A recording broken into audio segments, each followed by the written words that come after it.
اس میں جو خاص بات ہے، یہاں اللہ کے نبی علیہ السلام کے بیٹے تو تھے نہیں چونکہ وہ وصال کر چکے تھے. یہاں اللہ کے نبی اپنے بیٹے کہہ کر جن کو لے کر گئے ہیں وہ بیٹے ہیں سیدہ فاطمہ الزہرا اور مولا علی مشکل کشا کے. حضور اپنے نواسوں سے اتنا پیار کیا کرتے تھے کہ حضور اپنے نواسوں کو اپنا بیٹا کہا کرتے تھے.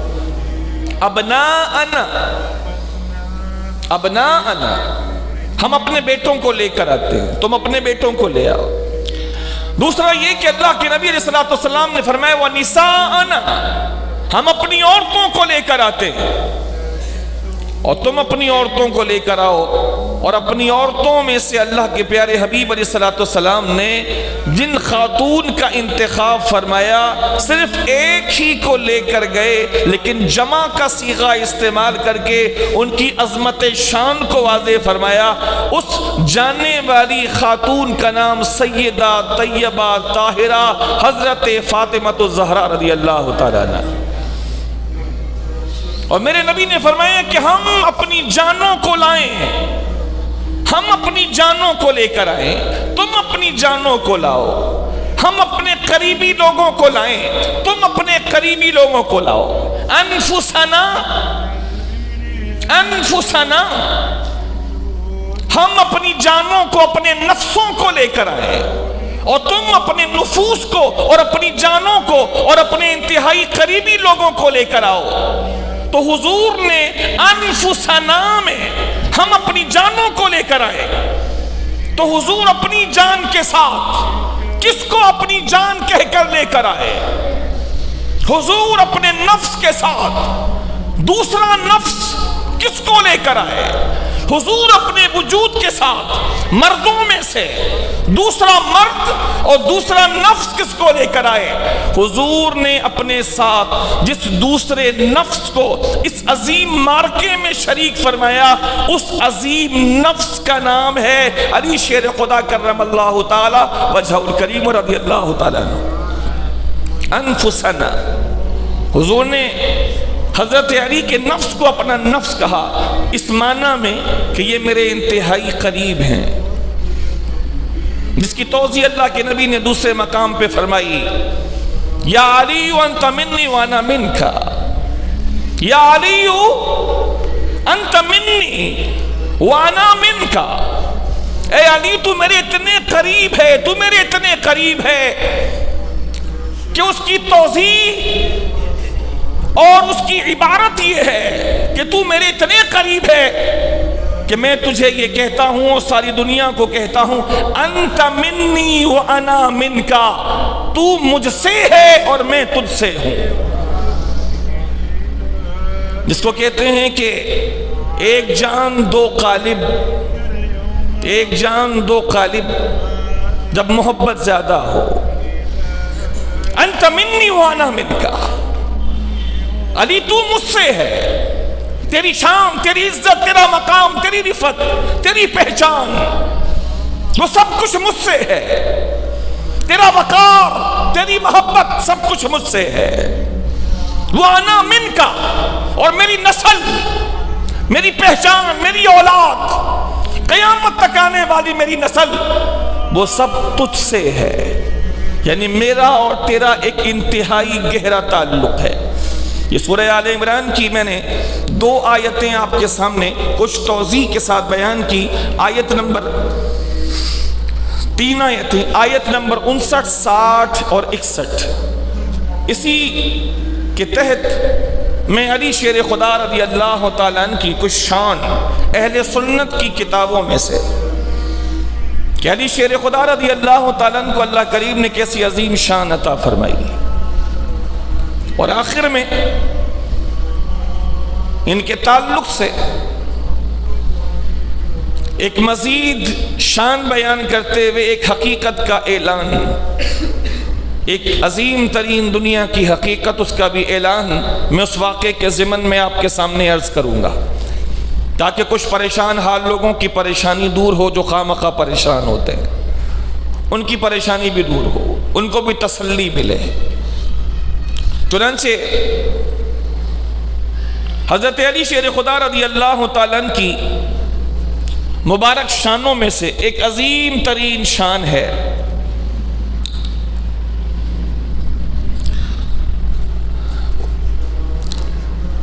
حضرت سہل بن سعد رضی اللہ تعالیٰ عنہ سے مروی ہے ایک عظیم ترین معرکہ جو سر نہیں ہو رہا تھا، غزوہ فتح خیبر، فتح خیبر کا غزوہ۔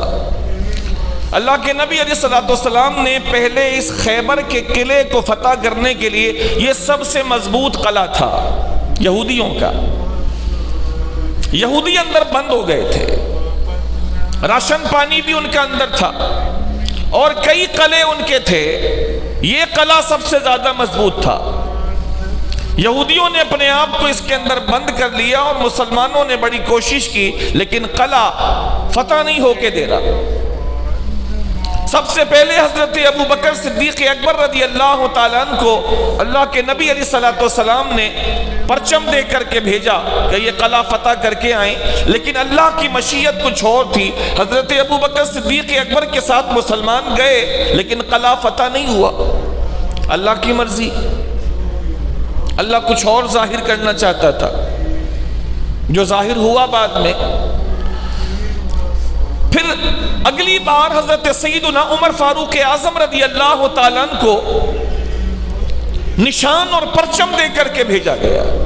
یہ حضور کی عادت کریمہ رہی ہے، ہر جنگ میں چاہے وہ غزوہ ہو چاہے وہ سریہ ہو، اللہ کے نبی علیہ السلام پرچم ضرور دے کر بھیجا کرتے تھے۔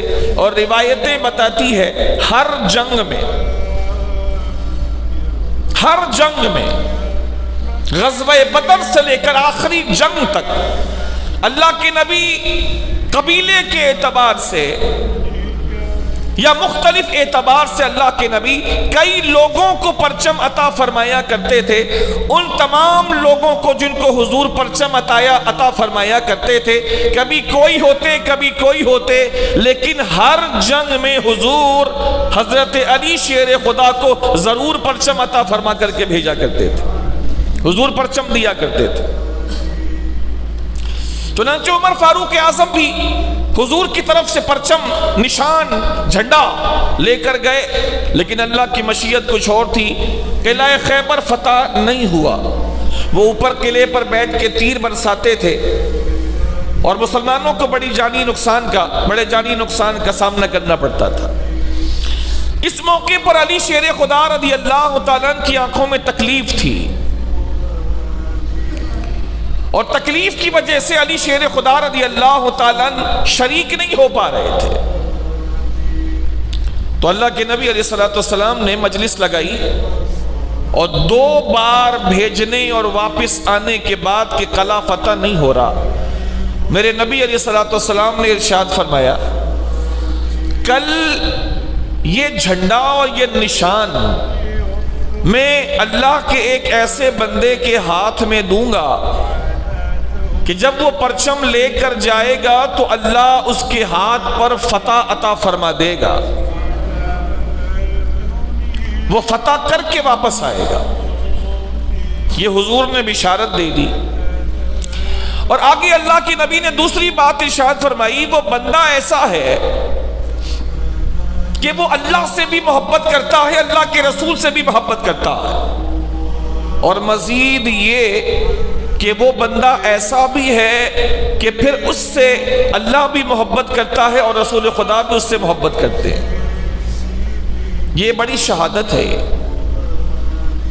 ویسے تو ہر صحابی اللہ کے نبی سے اللہ سے محبت کرتے ہیں اور ہر صحابی سے اللہ اور نبی محبت کرتے ہیں، لیکن یہاں اسپیشلٹی ہے، تصدیق ثبت ہو رہی ہے۔ اور بھی صحابہ کے لیے اللہ کے نبی نے دوسرے مواقع پر ارشاد فرمایا، ان کی محبت خدا اور محبت رسول کی گواہیاں دی، لیکن یہاں تمام صحابہ کی نیندیں ختم ہو گئی۔ فرمایا تھا کل دوں گا، کل آنے تک ہر ایک کی نیند اڑ گئی۔ عمر فاروق اعظم جیسی شخصیت یہ کہنے پر مجبور ہو گئی۔ فرمایا میں نے کبھی بھی اس بات کی لالچ نہیں کی کہ مجھے کوئی مرتبہ دیا جائے، کوئی مقام دیا جائے، میرے دل میں کبھی بھی لالچ نہیں آیا کہ کبھی مجھے کوئی مرتبہ ملے، کوئی شان ملے، لیکن پہلی بار زندگی میں پہلی بار میرے دل میں یہ خیال آیا کہ کاش حضور جس بندے کو پرچم دینے کا اور فتح ملنے کا ارشاد فرما رہے ہیں، کاش اللہ کے نبی عمر کو وہ پرچم عطا فرما دے۔ اتنا نازک موقع تھا یہ، چونکہ حضور کی زبان سے شیورٹی نکل گئی تھی، حضور نے تصدیق عطا فرما دی تھی کہ اللہ فتح دے گا۔ دوسری بات، وہ بندہ ایسا ہے کہ وہ بھی اللہ اور اس کے محبوب سے محبت کرتا ہے، اور اللہ کے رسول بھی اس سے محبت کرتے ہیں۔ یہ بہت بڑی بات تھی، یہ شیورٹی، اور اللہ کے نبی کی طرف سے ایک ضمانت کہ فتح ملے گی۔ عمر فاروق اعظم کہتے میں نے کبھی بھی لالچ نہیں کی، کبھی نہیں سوچا کہ مجھے کوئی امارت ملے، کوئی شان ملے، لیکن اس موقع پر میرے دل میں بھی آیا کہ کاش یہ پرچم کل کسی اور کو ملنے کے بجائے عمر کو مل جائے۔ صبح گئی، جب صبح ہوئی صحابہ کرام صبح اللہ کے نبی کے پاس آ گئے۔ رات تو سوئے نہیں تھے نا، وہ ہماری طرح آپ کی طرح تو لوگ تھے نہیں کہ چلو ٹھیک ہے فرما دیا تو فرما دیا۔ اب کوئی بھی ایک بندہ ہوگا، 1000 آدمی کو 10,000 آدمی کو جاگنے کی کیا ضرورت ہے؟ اب نہیں پتا وہ کون بندہ ہوگا، ملے گا ایک ہی کو، اور پتہ نہیں کون ہوگا، چلو مل گیا نہیں ملا سو جاؤ آرام کرو۔ نہیں، وہ صحابہ تھے، حضور سے سچی محبت کرنے والے، حضور کی باتوں پر یقین کرنے والے، حضور کے ایک ایک لفظ کو اللہ کی طرف سے نازل ہونے والی وحی سمجھنے والے تھے۔ وَمَا يَنْطِقُ عَنِ الْهَوَىٰ إِنْ هُوَ إِلَّا وَحْيٌ يُوحَىٰ، وہ اس پر ایمان رکھتے تھے، لہذا سب جاگتے رہے رات بھر۔ صبح ہوتے ہی اللہ کے نبی کی بارگاہ میں سارے چلے آئے۔ جب سارے چلے آئے تو میرے نبی نے پوچھا، اور اشارہ مل گیا سب کو۔ میرے نبی نے سب پر نظر ڈالنے کے بعد میرے نبی نے پوچھا علی کہاں ہے؟ حضرت علی وہاں موجود نہیں تھے۔ پوچھا علی کہاں ہے؟ تو لوگوں نے بتایا کہ ان کی آنکھوں میں تکلیف ہے، آنکھوں سے پانی رس رہا ہے اور آنکھوں میں شدید تکلیف ہے۔ اللہ کے نبی نے کسی کو بھیجا اور کہا جاؤ جا کے علی کو لے آؤ۔ لوگ گئے، حضرت علی کو لے کر آئے۔ تکلیف زیادہ تھی، آنکھوں میں آشوب چشم ہو جانے کی وجہ سے، آنکھوں کی تکلیف آشوب چشم، پانی زیادہ تھا، آنکھوں میں چبھن تھی، صحیح سے چل بھی نہیں پا رہے تھے۔ لوگ گئے اور لے کر آئے۔ پوچھا علی کیا ہوا؟ عرض کیا یا رسول اللہ میری آنکھوں میں شدید تکلیف ہے۔ راوی کہتے ہیں کہ اسی وقت اللہ کے نبی علیہ السلام نے، ایک روایت میں ہے کہ اللہ کے نبی نے ان کے چہرے کو پکڑا اور چہرے پہ ہاتھ پھیرا، اور دوسری روایت میں ہے کہ چہرہ پکڑنے کے ساتھ ساتھ اللہ کے نبی علیہ السلام نے ان کی دونوں آنکھوں میں اپنا لعاب دہن یعنی مبارک تھوک، اللہ کے نبی علیہ السلام نے وہ کچھ ان کی آنکھوں میں ڈال دیا، لعاب دہن ڈال دیا۔ راوی کہتے ہیں خدا کی قسم، حضور نے جیسے ہی ان کی آنکھوں میں اپنا لعاب دہن ڈالا تو حضرت علی ایسے ہو گئے جیسے ان کی آنکھوں میں کبھی کوئی تکلیف تھی نہیں، کبھی کوئی تکلیف تھی نہیں۔ جب بالکل اس اعتبار سے حضرت علی شیر خدا صحتیاب ہو گئے تو اللہ کے نبی نے ان کو پرچم عطا فرمایا۔ تو جب پرچم عطا فرمایا تو حضرت علی شیر خدا نے پوچھا یا رسول اللہ علیہ السلام آپ فرمائیں میں ان سے کس طرح لڑوں، کچھ ہدایت دے دیں کہ میں کب تک ان سے جنگ کروں؟ کیا میں ان یہودیوں سے اس وقت تک تلواریں ٹکراتا رہوں، اس وقت تک ان کا قلع کما کرتا رہوں جب تک کہ یہ مسلمان نہ ہو جائیں، جب تک علی کی تلوار چلتی رہے، جب تک یہ کلمہ نہ پڑھ لے؟ میرے نبی نے ارشاد فرمایا انفذ علی رسلک حتی تنزل بساحتہم، اے علی نرمی کے ساتھ جاؤ۔ سمجھ لیں تبلیغ کرنا آسان نہیں ہے، اور ہاتھ میں تلوار لے کر تبلیغ کرنا آسان نہیں ہے، کہ تلوار تو ایک مجاہد کی شان ہے، اور آج کے دور کے مطابق جو آج کا اسلحہ ہے وہ ایک مومن کی شان ہے، لیکن اس کو رکھنے کے ساتھ ساتھ اس کا حق ادا کرنا اور حد سے تجاوز نہ کرنا یہ دوسری بڑی شان ہے۔ تلوار ہاتھ میں ہے مولا علی کی، اور نبی فرما رہے نرمی سے جانا، اور آگے فرمایا حتیٰ کعلم، فرمائے حتیٰ تنزل بساحتہم، تم جاؤ نرمی کے ساتھ جاؤ یہاں تک کہ تم ان کے سامنے ان کے میدان میں اترو، ثم ادعوہم الی الاسلام، پھر نرمی سے انہیں اسلام کی دعوت دینا، واخبرہم بما یجب علیہ من حق اللہ فی، اور اسلام میں ان پر جو اللہ کا حق لازم ہے انہیں ان باتوں کی بھی خبر دینا کہ اللہ کا حق ان پر کیا ہے۔ فواللہ لَأَن يَهْدِيَ اللَّهُ بِكَ رَجُلًا وَاحِدًا خَيْرٌ لَكَ مِنْ أَن يَكُونَ لَكَ حُمُرُ النَّعَمِ، فرمایا علی یاد رکھو اگر تمہاری تبلیغ کی وجہ سے اور تمہاری نرم روی کی وجہ سے اگر ایک بندہ بھی اللہ کے نبی فرما رہے ہیں، اے علی اگر تمہاری اس حکمت عملی کی وجہ سے ایک بندہ بھی اگر تمہاری دعوت کو قبول کر لیتا ہے اور مسلمان ہو جاتا ہے تو اے علی یہ تمہارے لیے سرخ اونٹوں سے بھی بڑی دولت ہے، یہ سرخ اونٹوں سے بھی بڑی دولت ہے۔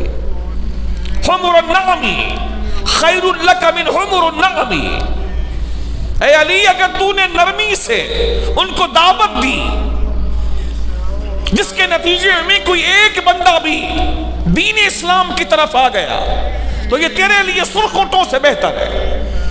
اونٹ اہل عرب کا قیمتی متاع ہے، نعمت ہے ان کے لیے، اور سرخ اونٹ ان کے لیے سب سے بڑی دولت تھی اس زمانے میں۔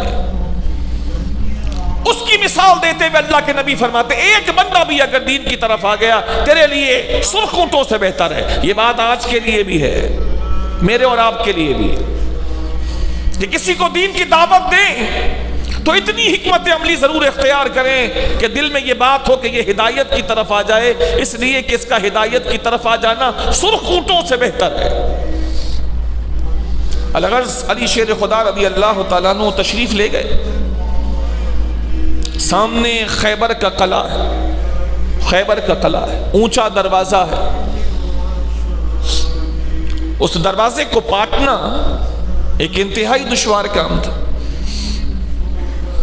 دروازے کے قریب جانا بھی ایک مصیبت سے کم نہیں تھا، زوروں کا حملہ تھا، اونچے اونچے قلعے، آپ کی چھت تو پھر بھی نیچے ہے، اس چھت سے بھی اونچا تو ان کا دروازہ تھا،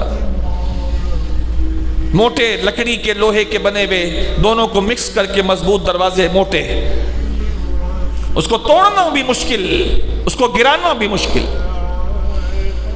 اس کے پیچھے پوری قوم آباد ہے یہودیوں کی جو اللہ کے نبی کی ہرزہ سرائی کرتی ہے، جو دین اسلام پر تان کرتی ہے، وہ پوری قوم موجود ہے یہودیوں کی، اور پھر قلعے کے اوپر جو ڈیوڑیاں بنائی بھی ہیں ان کے اوپر ان لوگوں نے بندے کھڑے کر رکھے ہیں جو اوپر سے ہی تیر پھینکتے ہیں اور پتھر پھینکتے ہیں، مسلمانوں کے قریب آنا بھی مشکل، لیکن سبحان اللہ العظیم جو خیبر کا قلعہ اتنی دیر سے فتح نہیں ہو رہا تھا، علی شیر خدا گئے، گھمسان کی لڑائی ہوئی، پہلے سمجھایا، نرمی سے گئے، لیکن وہ یہودی کیا جو انسان کا بچہ بنے، وہ یہودی کیا سوائے چند یہودیوں کے، کہاں تاریخ بتاتی ہے کہ یہودیوں نے گاؤں کے گاؤں یہودی کے مسلمان ہو گئے، گاؤں کے گاؤں اور قبیلے کے قبیلے یہودیوں کے مسلمان ہو گئے، کہاں ہے؟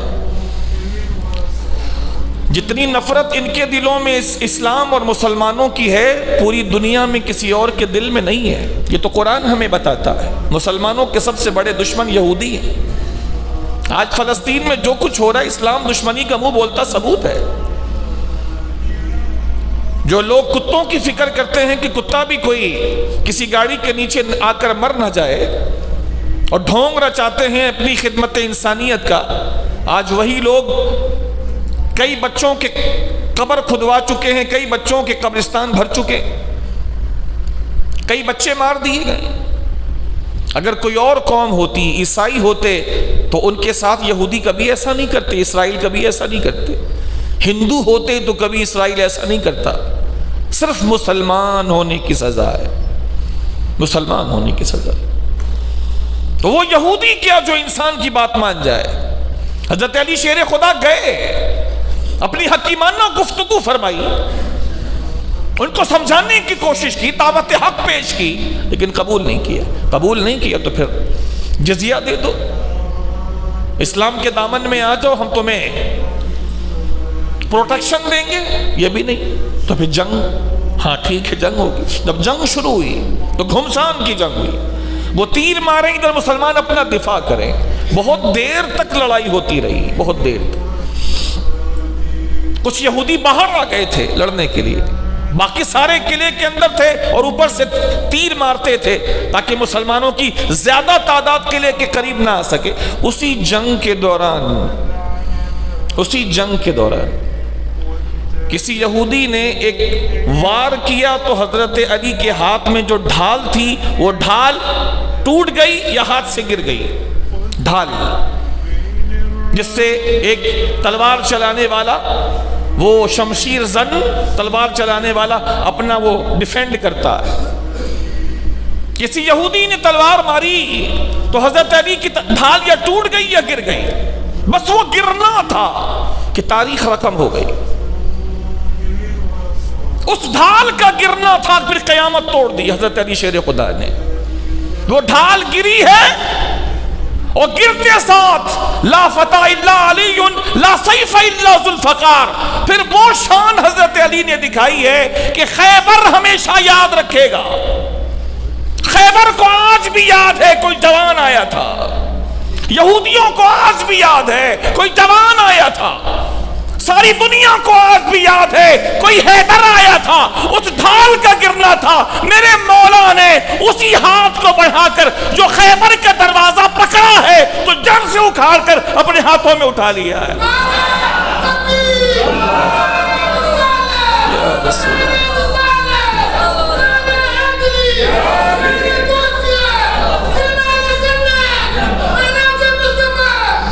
اب تک تو ایک معمول کی جنگ تھی جو ہو رہی تھی، لیکن حیدر کے ہاتھ سے ڈھال کا ٹوٹنا یا گرنا کسی قیامت سے کم نہ تھا۔ اسد اللہ الغالب علی ابن ابی طالب، اس کے ہاتھ سے اس کی ڈھال کا گر جانا قیامت کو دعوت دینے والی بات تھی۔ اسی درہ خیبر کو، اسی باب خیبر کو جس کو ہلانا مشکل تھا، علی شیر خدا نے ایک ہاتھ لگا کر جو اس کو جھنجھوڑا ہے تو جنگ سے اکھاڑا ہے۔ اور راوی کہتے ہیں، صحابہ کہتے ہیں، جب تک جنگ ہوتی رہی مولا علی اس دروازے کو ڈھال کے طور پر استعمال کرتے رہے اور دشمنوں سے دفاع کرتے رہے۔ اور جس قلعے پہ چڑھنا مشکل تھا کہ کوئی سیڑھی نہیں تھی، کچھ نہیں تھا، تو اس قلعے پر جانا ضروری تھا کہ جا کر کے وہاں دشمنوں کو رام کیا جائے، زیر کیا جائے، تاکہ وہاں سے تیروں کی بارش روکی جا سکے۔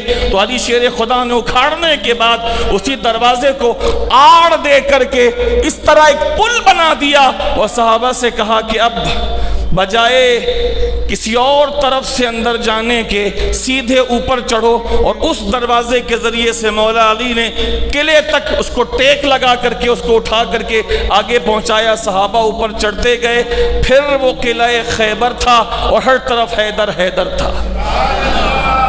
لا فتح الا علی لا سیف الا ذوالفقار، علی جیسا جوان کوئی نہیں اور ذوالفقار جیسی تلوار کوئی نہیں۔ یہ آج بھی خیبر کو یاد ہے۔ دنیائی شجاعت میں اگر حیدر کرار کا نام نہ لیا جائے تو شجاعت کا چیپٹر کمپلیٹ نہیں ہوتا۔ دنیا کو آج بھی یاد ہے کہ عمر بن عبد ود 1000 بندوں کے برابر اکیلا، اس کو خاک اور خون میں تڑپایا کس نے؟ حیدر کرار نے۔ مرحب، کئی پہلوانوں کا ایک پہلوان، اس کو 2 ٹکڑوں میں تبدیل کیا کس نے؟ حیدر کرار نے۔ علی شیر خدا رضی اللہ تعالیٰ، ان کو اللہ تعالیٰ نے اس فیاضی سے نوازا تھا۔ عام طور پر دنیا میں عام طور پر یہ ہوتا ہے، کسی میں شجاعت زیادہ ہوتی ہے تو علم تھوڑا ہوتا ہے۔ عام طور پر کسی میں علم زیادہ ہوتا ہے تو شجاعت تھوڑی ہوتی ہے، کسی میں حسن زیادہ ہوتا ہے تو نزاکت بھی زیادہ ہوتی ہے، اس کے اندر پاور کم ہوتی ہے۔ لیکن سبحان اللہ العظیم، سبحان اللہ العظیم، علی شیر خدا رضی اللہ تعالیٰ عنہ کے چہرے کے حسن کا یہ حال ہے۔ نبی فرماتے ہیں علی کا چہرہ دیکھنا بھی خدا کی عبادت ہے۔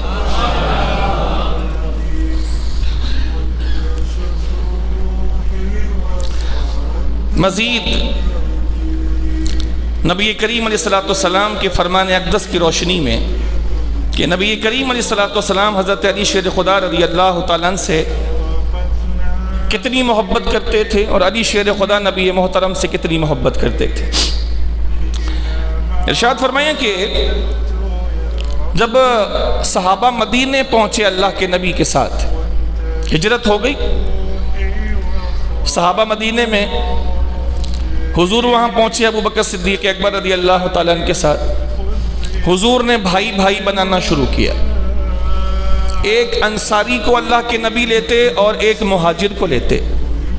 مہاجر وہ جو مکے سے مدینے گئے، انصاری وہ جو مدینے کے رہنے والے تھے، اور انہوں نے مہاجروں کی مدد کی۔ انصاری، انصار کہتے ہیں مددگار کو، مہاجر کہتے ہیں اللہ کی رضا کی خاطر جگہ چھوڑنے والے کو، ہجرت کرنے والے۔ جب اللہ کے نبی تشریف لے گئے تو اللہ کے نبی نے ان لوگوں کے درمیان محبت کی ایک مضبوط ایک تعبیر اور رشتہ قائم کرنے کے لیے اللہ کے نبی نے ایک انصاری جو مدینے کے تھے ان کو بلایا، اور مہاجروں میں سے ایک اللہ کے نبی بلاتے اور فرماتے آج سے تم دونوں بھائی بھائی، آج سے تم دونوں بھائی بھائی۔ بعض زیادہ بھی ہوتے، کسی کو 2 بھی دے دیتے کہ آج سے تم دونوں اور یہ تینوں آپس میں بھائی بھائی ہو، جیسی جس کی حیثیت ہوتی۔ تو راوی کہتے ہیں کہ امام ترمذی نے اس کو روایت کیا، فرماتے ہیں کہ نبی کریم علیہ السلام اور سبحان اللہ العظیم، یہ بات بھی سمجھنے کی ہے کہ جو لوگ کہتے ہیں کہ صحابہ حضرت علی سے نفرت کرتے تھے، عمر حضرت علی سے نفرت کرتے تھے، حضرت علی کے گھرانے سے نفرت کرتے تھے، میں آپ کے سامنے جتنی بھی ابھی حدیث پاک پڑھ سکوں گا، جتنی بھی، اور باقی جو نہیں پڑھ سکوں گا ہزاروں حدیثیں ہیں جو اہل بیت نبوت کی شان میں ہے، جو نبی کے گھر والوں کی، مولا علی کی شان میں ہے، بی بی سیدہ فاطمۃ الزہرا کی شان میں ہے، امام حسن کی شان میں ہے، امام حسین کی شان میں ہے۔ اگر ان صحابہ کے دلوں میں نبی کے گھر والوں سے نفرت ہوتی تو کبھی بھی یہ صحابہ نبی کے گھر والوں کی شان آگے لوگوں کو بیان نہیں کرتے۔ بات سمجھ آ رہی ہے؟ نہیں کرتے۔ اگر آپ کی کسی سے دشمنی ہے اور آپ کے اس دشمن کے اندر کوئی اچھائی بھی ہے، کیا آپ کے اندر ایسا دل ہے کہ آپ اس کی اچھائی کو بڑی امانت داری سے آگے بیان کر سکتے ہیں؟ نہیں۔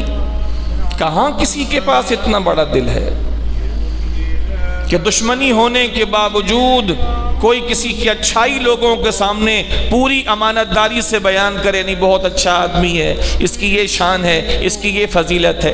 لیکن اگر کہیں یہ چیز بیان ہو رہی ہے تو اس کا واضح معنی یہ ہے کہ ان کے درمیان دشمنی نہیں بلکہ محبت کا عظیم رشتہ قائم ہے۔